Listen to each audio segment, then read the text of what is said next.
Right. We now come to the Scotland Bill Money Resolution. We'll put 4 and 5 together as it covers the same area. Angus, Robertson? Oh, sorry. Secretary of State. How dare I? Come on. I beg to move. Well, it's moved. The question is the Scotland Bill Resolutions as on the order paper 4 and 5. As many of that opinion say aye? Aye. The contrary, no. The ayes have it. The ayes have it. We now come to programme motion Scotland Bill number 6 to be moved formally. The question is as on the order paper. As many of that opinion say aye. Aye. The contrary, no. The ayes have it. The ayes have it.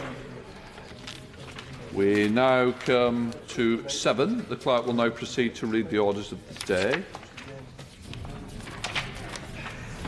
Scotland Bill, consideration of Lord's amendments. No. I must now draw the House's attention to the fact that the financial privilege is involved in Lord's Amendment 22. If the House agrees, it will cause an appropriate entry to be made in the Journal. The first amendment to be taken is the Lord's Amendment 1, with which we will consider Lord's Amendments 2 to 62. I call the Minister to move to agree with Lord's Amendment 1. Secretary of State. I beg to move that this House agrees with Lord's Amendment 1. Okay. The question is that this House agrees with the Lords in their Amendment 1. Debate to take place. No? Secretary of State, are you leading? Mr Speaker, this is a truly significant day for Scotland. If this bill completes its parliamentary progress, it will add to the already extensive responsibilities of the Scottish Parliament a range of important new powers. It provides even greater opportunities for the Scottish Government to tailor and deliver Scottish solutions to Scottish issues. The Scottish Parliament that returns in May will be a powerhouse Parliament that has come of age. Crucially, it will be a much more accountable Parliament to the people who elect it, the hallmark of a mature democratic institution. I am pleased to say that Lord Smith of Kelvin has confirmed that the bill puts into law the agreement which the 5 main political parties in Scotland reached, and that the fiscal framework agreed also means that the recommendations of his Commission have been delivered and delivered in full. Last week, the Scottish Parliament debated the motion on whether to grant their legislative consent to the bill before us today. It was agreed unanimously. Deputy First Minister John Swinney remarked, "The Smith process delivered an agreement for additional powers that, if they are used in the right way, can benefit the people of Scotland." And I agree wholeheartedly with him on that. The debate last week demonstrated the consensus amongst all parties in Scotland that these new powers present a tremendous opportunity for Scotland. This was clear in the unanimous vote of the Scottish Parliament to grant legislative consent to this bill. This process goes to show that both of Scotland's governments and both of Scotland's parliaments can work effectively together in the interests of the people of Scotland and people right across our United Kingdom. Mr Deputy Speaker, no individual or party held a monopoly of wisdom as to how the Smith Agreement might be best translated into legislation. Many, both inside and outside of this chamber, have contributed to the bill as it stands before you today.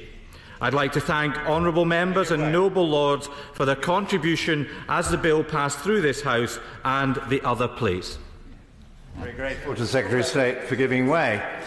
When this important work was being done, there were obvious big consequences for England. Which minister or ministers spoke for England during the negotiations?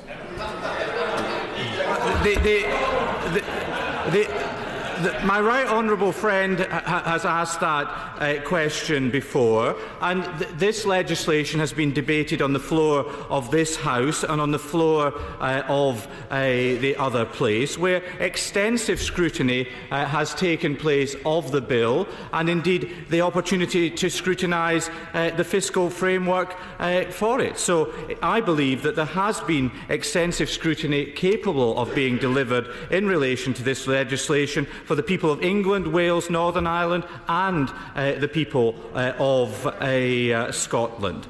I believe this bill has been strengthened by the scrutiny it has received, and I'm pleased that the amendments I will cover shortly are positive and constructive and a culmination of that process.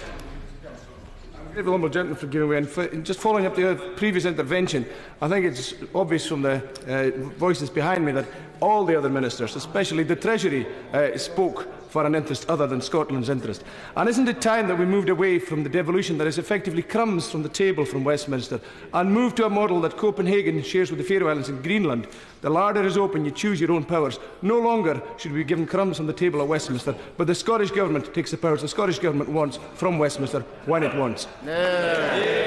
Well, Mr. Deputy Speaker, obviously the Honourable Gentleman's colleagues agree with him. I don't think the people of Scotland agree with him. I think the people of Scotland made it very clear in September 2014 that they wanted to remain part of our United Kingdom, but they wanted a Scottish Parliament with enhanced powers, which is what this government is delivering. And he strikes a rather sour note given the consensus within the Scottish Parliament and by his colleagues within the Scottish Government that recognise the importance of these powers that are being delivered by this bill if it completes its passage today. Mr. Deputy Speaker, I also want to acknowledge the work of the committees of both the Scottish and UK parties, including those chaired by the Honourable Member for Perth and North Perthshire in this place, by the noble Lords Lang, Baroness Fuchs and Lord Hollick in the other place, and by Bruce Crawford in the Scottish Parliament. The broad range and evidence and expertise they marshalled in the bill scrutiny has improved it materially. I'd also like to thank the Deputy First Minister, John Swinney MSP, and the Scottish Government officials for their always courteous engagement in this process. Scotland gets the best outcome when its two governments work together. I'm truly grateful to all my officials at the Scotland Office and the officials from the 10 other government departments across Whitehall whose hard work has got us to this stage. My noble friends in the other place, Lord Dunlop and Lord Keane of Ely, have also played an essential role, and I also commend particularly Lord McAvoy and Lord Wallace of Tankerness for their role in the passage of the bill through the other place.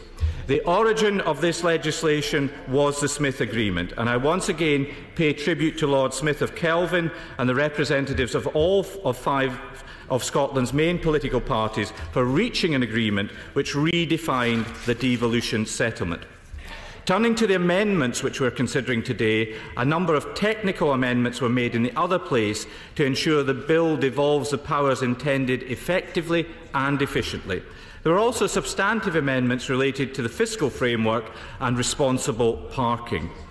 Mr. Deputy Speaker, in line with the Smith Commission agreement, the Fiscal Framework Agreement changes the powers available to the Scottish Parliament for both resource and capital borrowing. Lord's Amendments 22 and 58 set out clearly and consistent with the existing legal framework new borrowing powers for the Scottish Government. Lord's Amendments 29 and 59 address independent fiscal scrutiny in Scotland and the UK. These amendments formalise the arrangements around the Office for Budget Responsibilities' access to information from Scottish institutions, notably the Scottish Fiscal Commission and the Scottish Government. A number of minor and technical amendments were made to the welfare provisions in the bill. Lord's Amendments 50 to 52 are minor amendments to ensure powers and procedure for secondary legislation transfer effectively. Lord's Amendment 24 is technical in nature and ensures executive competence will be transferred to the Scottish ministers so that they can make payments of Sure Start maternity grants, funeral payments, cold weather payments and winter fuel payments when Clause 21 is commenced. Lord's Amendment 28, which proposes a new clause after Clause 30, and also Lord's Amendment 29, clarify that the Social Security Advisory Committee and the Industrial Injuries Advisory Council will advise the Secretary of State only. Lord's Amendments 25 to 27 are technical amendments made as a result of this change. Lords Amendments 1 to 20 to elections are also technical amendments which clarify the provisions and improve the drafting. Lords Amendments 17 to 20 in particular amend Clause 11 on the supermajority provision in the bill. The amendments enable a bill in the Scottish Parliament to pass to royal assent if the presiding officer of the Scottish Parliament decides that a simple majority is required. The bill is passed with a simple majority but is referred to the Supreme Court, and the Supreme Court agrees that only a simple majority was required. Lord's Amendment 57 provides that clauses 3 to 12 will come into force on such a day as the Secretary of State may appoint by regulations made by statutory instrument. This will allow for necessary consequential and saving provisions related to elections to be made. Lord's Amendment 30, with Amendments 31 to 36, are technical amendments that would remove an unnecessary reference in Clause 35 to the Equality Act 2006. Amendments to Clauses 39, 40 and Schedule 2 align competence of the Scottish Ministers for road signs and speed limits with the competence of the Scottish Parliament.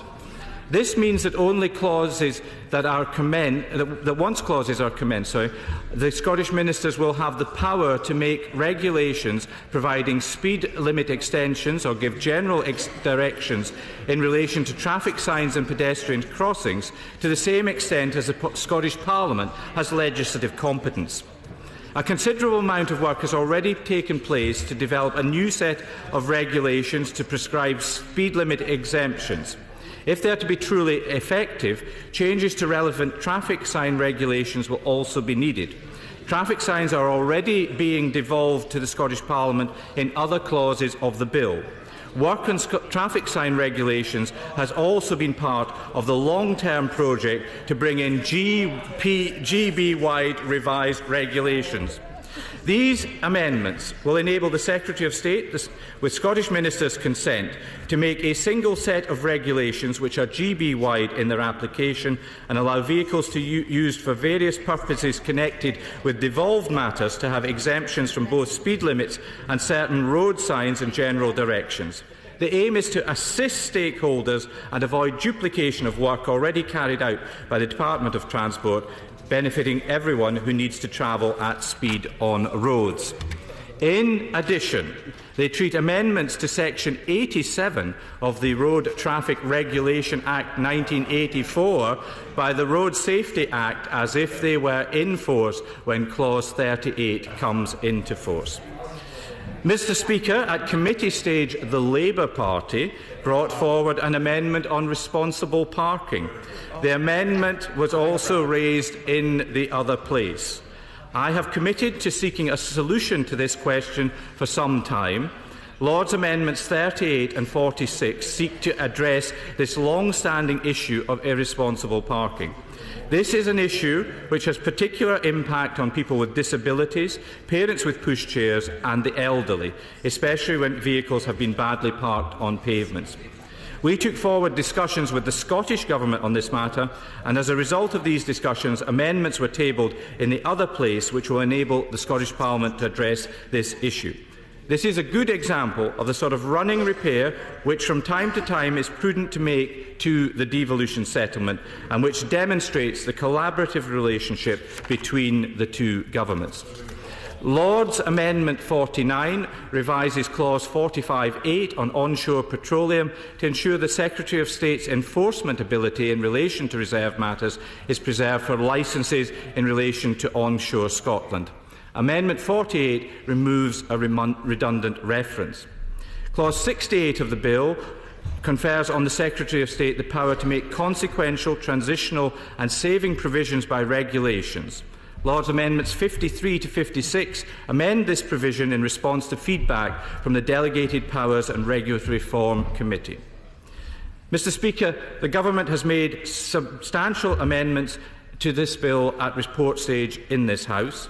The Lord's amendments are largely technical in nature, but nevertheless important, and include provisions related to the fiscal framework and responsible parking. I am pleased that they were accepted in the other place, and I urge the House to accept the Lord's amendments. The question is that the House agrees with the Lords in Amendment 1. Ian Murray.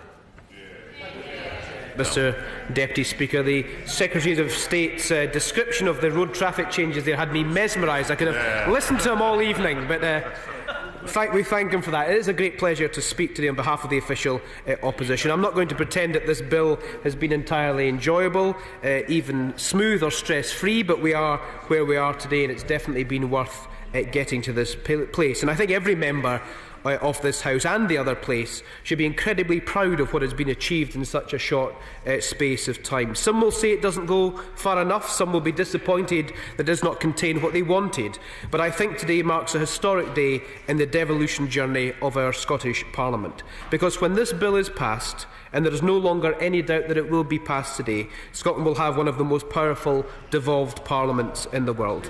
And that is what the Labour Party has always wanted in this process.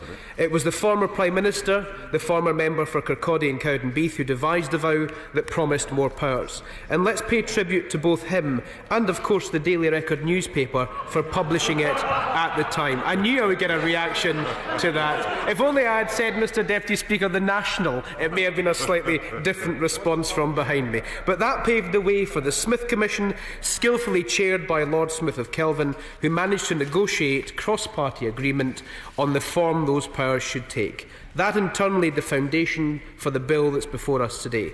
It has now passed through this place and the other place. A revised fiscal framework has been agreed, and crucially with the Barnett formula at its heart. As promised, the vow delivered with Barnett protected. That was always a Labour Party priority, as we recognise the integral role played by the Barnett formula in maintaining public spending in Scotland. That said, and as the Institute for Fiscal Studies astutely observed during the fiscal framework negotiations, it was ironically the SNP government that insisted upon Barnett as being sacrosanct. With the zeal of the convert, they argued vociferously for an approach which, I quote, ensures the ongoing pooling and sharing of some proportion of devolved revenues across the United Kingdom, unquote. Of course, being long-standing advocates of the Barnett formula and the principle of pooling and sharing of the resources that it enshrines, we gave the Scottish Government our full backing in those negotiations. I wonder if that now means the SNP have renounced the #1 policy priority of full fiscal autonomy. Perhaps we'll hear. However, for the time being at least, we have an agreement. And the irony, Mr Deputy Speaker, of this Scotland Bill winging its way to Her Majesty, hopefully later today, to receive royal assent, on the eve of what would have been Separation Day in Scotland. The creation of one of the most powerful devolved parliaments in the world, as opposed to the white paper prospectus promised by the SNP in 2014. Mr Deputy Speaker, some of the Lord's amendments before us today speak directly to that agreement, delivering, for example, the strengthened borrowing powers and the enhanced fiscal oversight of Scotland's public finances that this fiscal framework provides for. So now that this impediment to the bill has been removed, we must focus on the powers the Scottish Parliament is receiving. And as the Secretary of State said, the legislative consent motion has been passed by the Scottish Parliament too. And given it's the last day of the Scottish Parliament today, it would be remiss not to pay tribute to all MSPs of all parties who have served in that Parliament since 2011.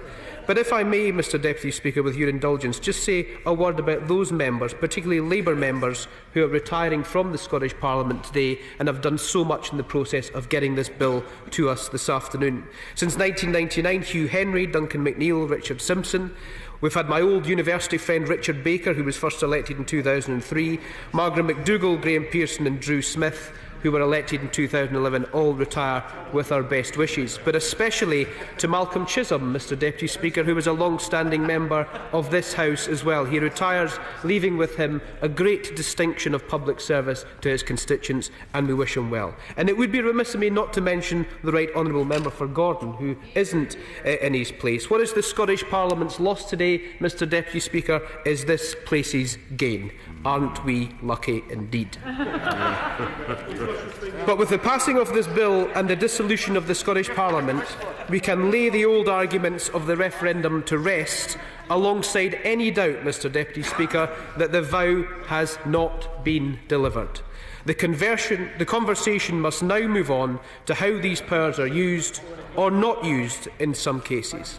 It's worth briefly reminding us what those powers are, as they are considerable, and the other place the Lords looked at these in great detail, and we thank them for that. The Scottish Parliament will have the power over rates and bands of tax on all non-savings and non-dividend income. That means it can put taxes up or bring them down. It can increase or reduce the thresholds at which the different rates are paid. Or it can choose to do nothing and keep things pretty much as they are, short of affording a tax break to higher earners. Champions of the status quo, perhaps, Mr Deputy Speaker, even if, in doing so, some people are abandoning a manifesto pledge to reduce the 50p tax, to reintroduce the 50p rate of tax for those earning over £150,000. That is what some have chosen to do, but that's not what we would do. And I wonder how commentators have looked at this particular process. Owen Jones, often quoted by the members beside me, called it a huge blow to their credentials, Mr Deputy Speaker. And what does the Scottish Trade Union Congress think of the current Scottish Government's grand plans for devolved taxation in Scotland that are in this bill? They said, and I quote, "a disappointingly timid approach to tax policy. Breaking the consensus on increasing the additional rate is difficult to fathom, an approach that is difficult to reconcile with the Scottish Government's so-called social and economic objectives." Mr Deputy Speaker, for the past 5 years, many people had the mantra, "more powers for Scotland."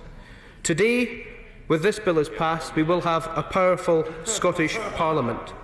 Power not as a point of principle, but power to be used for positive, progressive change. For I can tell this House today in no uncertain terms that the Scottish Labour Party will not settle for power's sake. And we will not settle for the political choice of austerity, and this bill goes straight to the heart of how you would do that. We will oppose it in the UK, we will oppose that also in Scotland. And when we get into government, Mr Deputy Speaker, we will reverse it as well.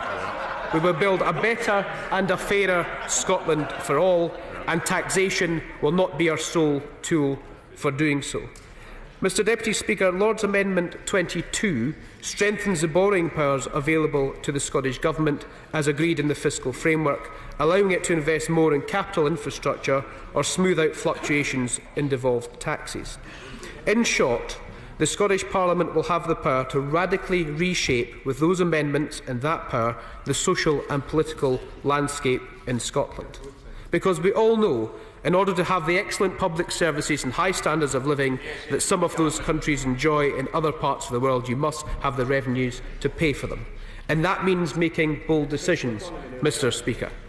Scottish Labour has already begun to set out how we would use these new powers coming to Scotland, along with those it already has, to maintain and increase levels of investment in education and indeed in our public services. A Scottish Labour government will depart from the discredited political doctrine of austerity and increase public spending over the lifetime of the next Scottish Parliament. We will be bold and we will be radical, because that is the only way you really change people's lives.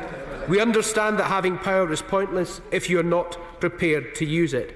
It's a shame that others, the Conservative Government and the SNP Scottish Government, will go into this election with a powerful Parliament offering a pale imitation of the status quo. After the blood, sweat and tears of getting this bill onto the statute book, I think that is unfortunate, because faced with the choice between using the powers of the Scottish Parliament to invest in an economy or carrying on with cuts to schools, we will use those powers. Over the course of this bill, Mr Speaker, I have focused, and this side of the House has focused, on securing practical, progressive changes to the legislation. Where we have felt it's fell short on the Smith Commission, we have sought to improve the bill.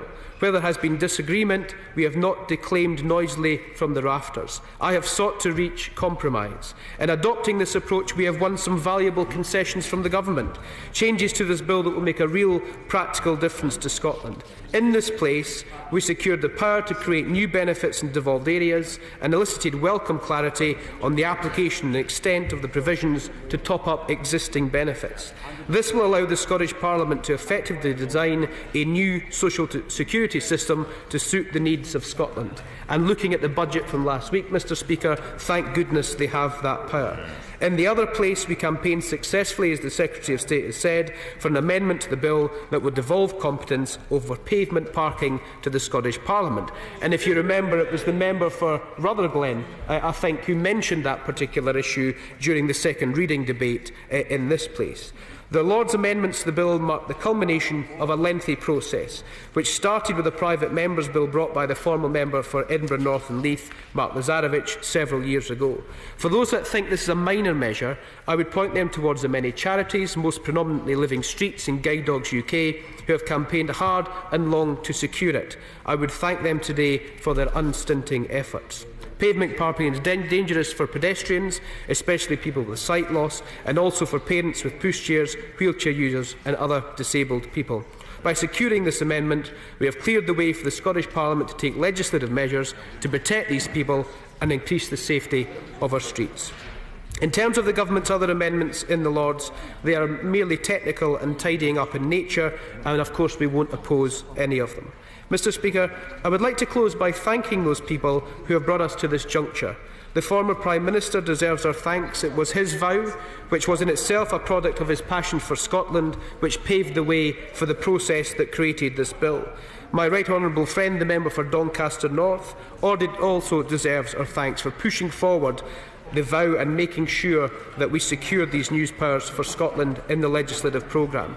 In this place, I'd like to thank the Secretary of State and his team, who have always been an affable adversary and has shown willingness to work constructively to improve this bill. And I think, in particular, the Secretary of State staff deserve great credit for the way in which they've helped us navigate through this bill. I'd like to thank Labour's Shadow Scotland team, especially the honourable member for Caerphilly, who is not in his place today due to illness, who has been invaluable in his willingness to step into the breach, even when the debate was at its fiercest. I'd like to give special thanks to the clerks in the House of Commons Public Bill Office for their support, but more importantly their patience, and to the impartial experts in the House of Commons Library for all their help. In the other place, I'd like to thank my right honourable friend, the Lord McAvoy, for leading on this bill for the opposition in such an energetic manner, and also my right honourable friends Lord McFall and Lord Folks of Cumnock for their learned advice and support. I'd like to give a mention to the Scottish Law Society, who have worked with on a number of amendments and who were always ready with an expert and impartial perspective. And Mr Speaker, there's an interesting diversion today in the Scotland Bill that we haven't seen before, because Michael Clancy from the Scottish Law Society has sat under the gallery for every single session to deal with Scotland Bill since 1997 in both this place and the other place, but had to leave for his flight this evening and has been unable to watch these proceedings. All of those proceedings since 1997, and he's missed the very last, but we wish him well and all his particular advice.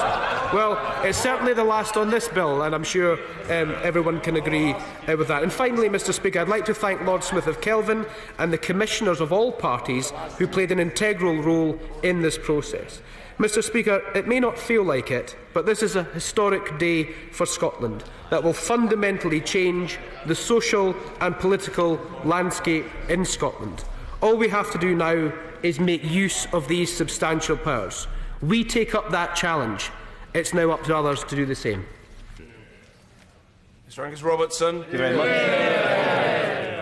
I'm delighted to follow the honourable gentleman. I think it's a calumny that he's been described as negative today. He spent much of his time at the dispatch box trying to be positive about the Scotland Bill, and well, I think that there were parts of the speech that were positive, and we welcome that. Indeed, we do also the positive comments by the Secretary of State for Scotland. The Scotland Bill, Mr Speaker, is an important step in extending the responsibilities of the Scottish Parliament and in Scotland's journey towards greater self-government. This journey has quickened in pace since the Scottish National Party was first returned to power in 2007, and the bill follows progress including the Scotland Act of 2012, the independence referendum and the Smith Commission itself. As Deputy First Minister John Swinney has said, the bill delivers additional powers that can benefit the people of Scotland, including extended powers over tax, new powers over welfare, responsibilities for the Crown Estate Tribunals and licensing of onshore oil and gas activity.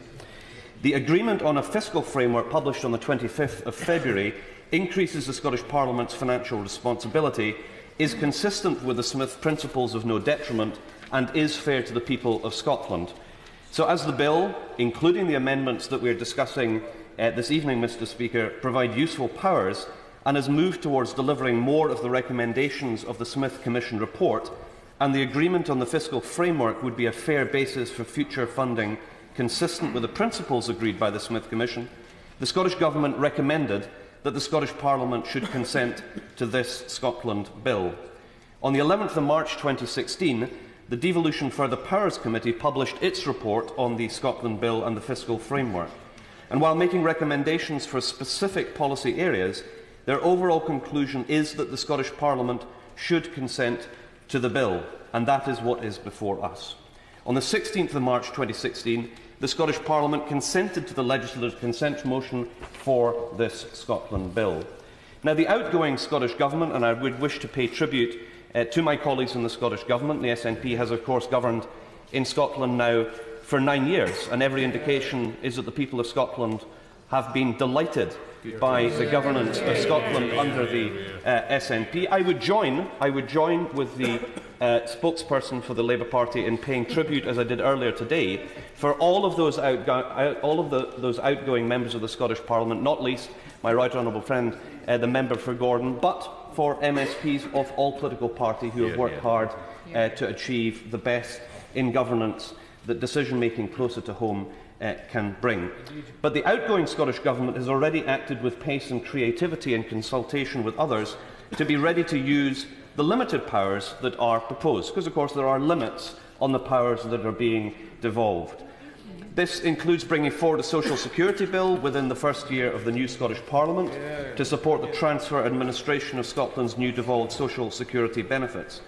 Also includes enhancing opportunities for employment and inclusive economic growth by improving support for people to move into employment through reform of the work programme and linking employment programmes with training and education.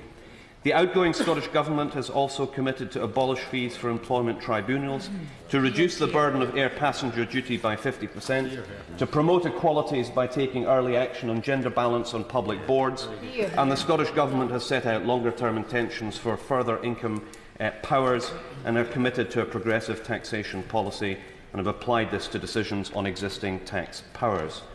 Now, Mr Speaker, commencement of most of the new powers will take place in 2016, but new arrangements for the use of major new powers, including on tax and welfare, will not be in place before April 2017, following scrutiny of proposals by the Scottish Parliament.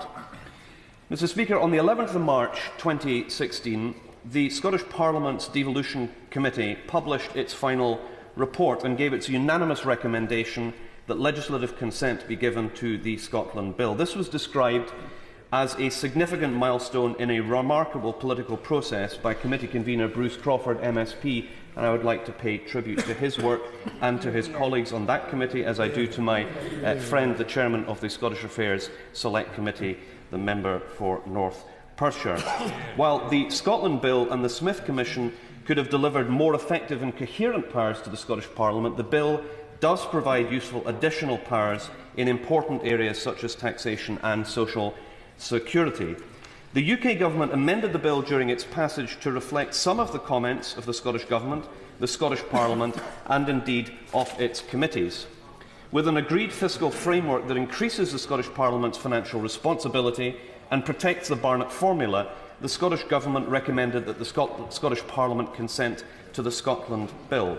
The Devolution Committee's final report also had some important things to say, and I quote, There are still some areas where we feel that the Scotland Bill continues to fall short of the spirit and substance of Smith.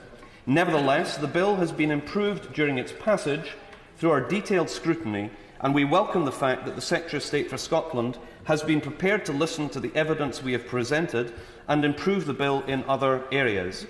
In our view, on the basis of the information provided to date by both governments, we are prepared to endorse the fiscal framework underpinning the powers to be devolved to Scotland as part of this bill. And therefore, on balance, we recommend that the Scottish Parliament gives its legislative consent to the Scotland Bill.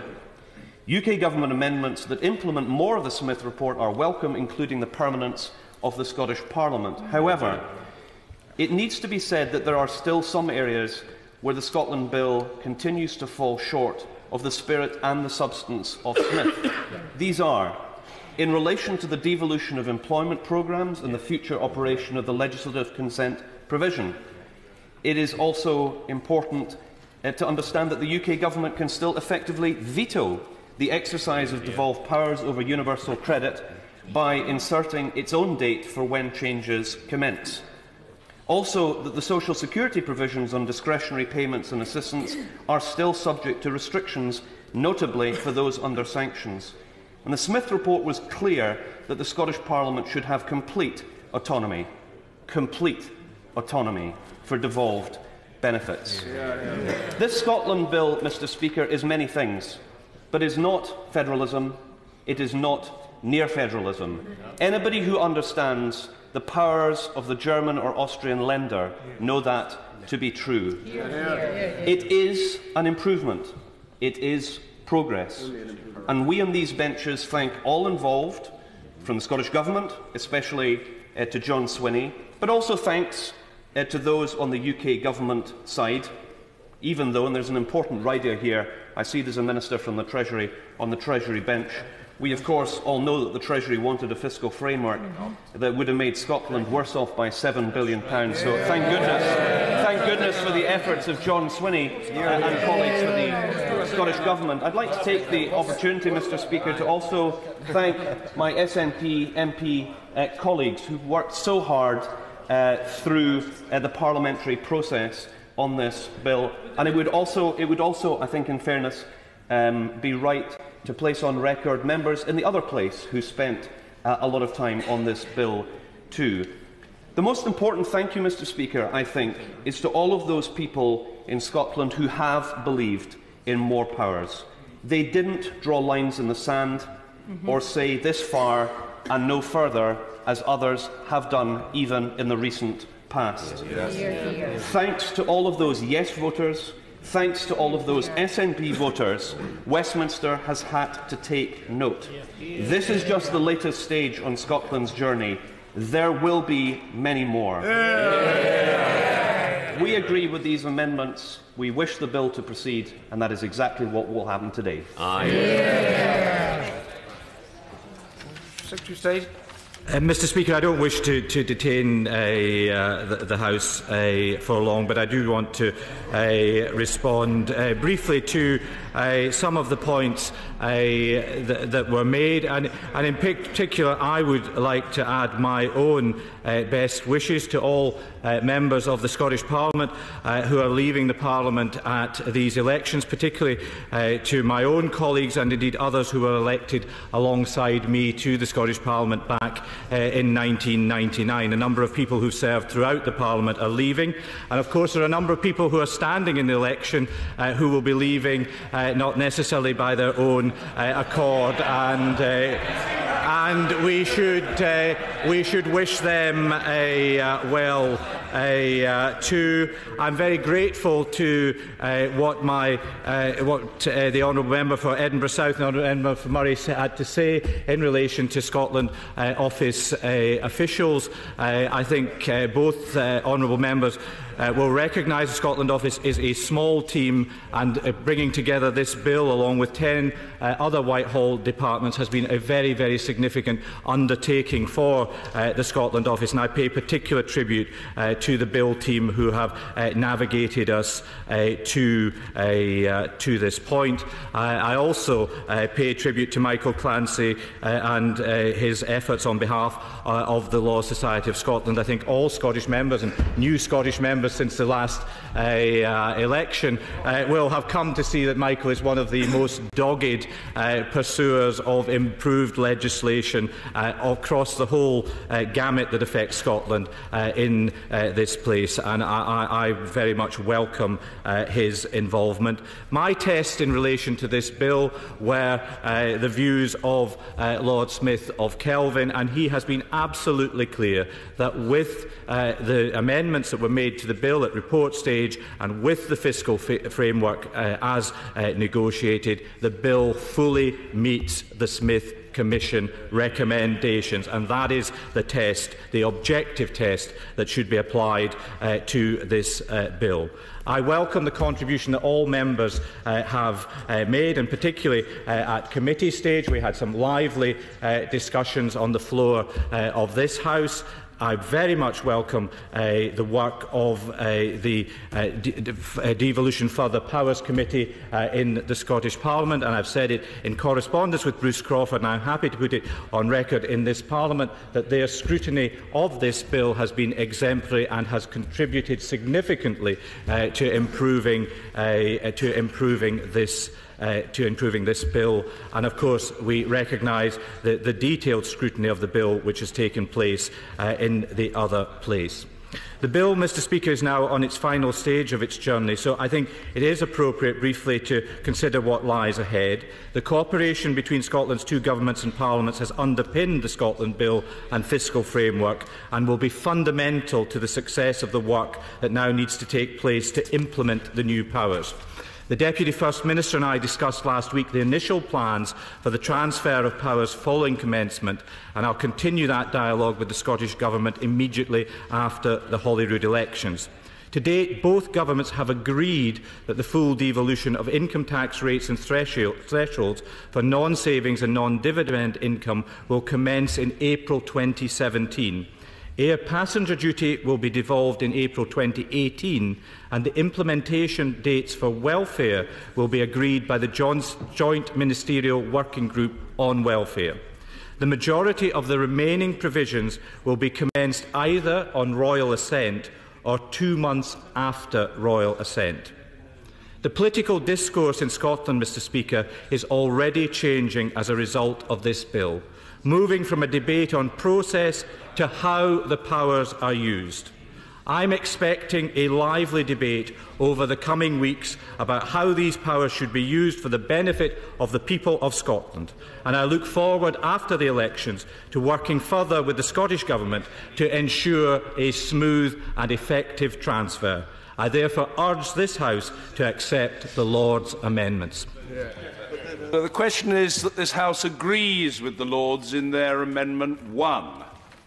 As many as are of that opinion say aye. Aye. Of the contrary, no. And I think the ayes have it. The ayes have it. With the leave of the House, we will take Lords' Amendments 2 to 62 together. The Minister to move formally. Thank you. The question is that this House agrees with the Lords in their Amendments 2 to 62. As many as are of that opinion say aye. Aye. Of the contrary, no. I think the ayes have it. The ayes have it. Order.